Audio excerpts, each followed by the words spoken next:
I'm Sheriff Shane Heap of Elbert County, Colorado, and I appreciate you taking the time to watch this video. As the debate over gun laws and rights continues in our state and in our nation, I believe it's time that we talk about something far more important. In all the legislation that has been passed, it's appalling to me that nothing has been done to actually physically protect our children. The tragedy at Sandy Hook School was used by the politicians as the reason for the legislation, but our children are no more safe today than they were before this huge national debate started. Something has to be done now to protect our children. For those of us in law enforcement, it is clear that the state and national legislators are not going to do anything to help us. The political interests that are so heated that headlines become more important than actually helping our children. The risk still exists that we could have another school tragedy. While our state and federal government has done a wonderful job of making us fight amongst ourselves on these issues, I was reminded in the aftermath of the Boston Marathon bombing how this nation really works.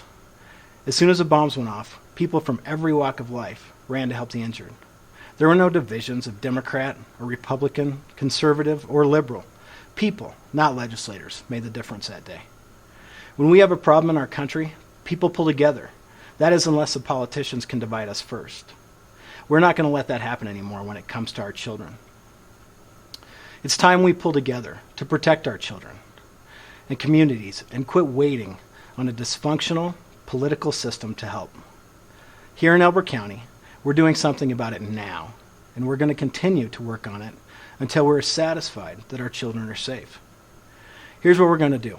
First, we need protection at our schools.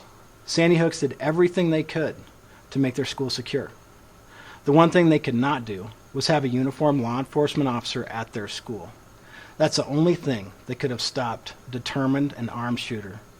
We want to do something about that in our schools by utilizing retired and reserved officers to be on duty at the schools. These are certified law enforcement professionals, many with years of dedicated service. The second step we're going to take is to provide law enforcement visibility around our schools. We will use our technology to give deputies the flexibility to remotely file paperwork from their squad cars. Rather than doing reports in the office miles away from our schools, they'll be in school parking lots, watching and working at the same time.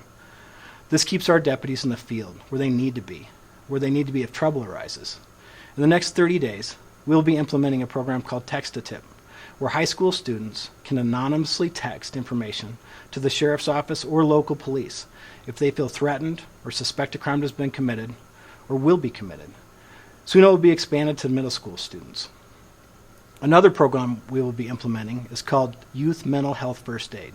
Youth Mental Health First Aid is a public education program which introduces participants to the unique risk factors and warning signs of mental health problems in adolescents. This builds understandings of the importance of early intervention and, most importantly, teaches individuals how to help a youth in crisis. The Sheriff's Office will provide a trained instructor for this program. This program has been proven around the globe and is now available here in the States. If it helps us spot a kid in trouble before they harm themselves or others, we already offer a school resource officer unit, but we're expanding. We're expanding it so we can do more. We can provide school intruder safety assessments, drills for intruders, lockdowns, and natural disasters. We do a lot, but we're willing to do a lot more. Even though these things will cost money, we're going to do them. And we're going to keep working to fund these things because our kids are worth it. We know that the state and federal governments are not going to help us until it meets some political purpose for them. We aren't waiting. Just like the good people across this country, when trouble arises, we're going to get something done. I want to encourage you. Quit letting the politicians drive wedges between us. You and I are the ones that can make a difference.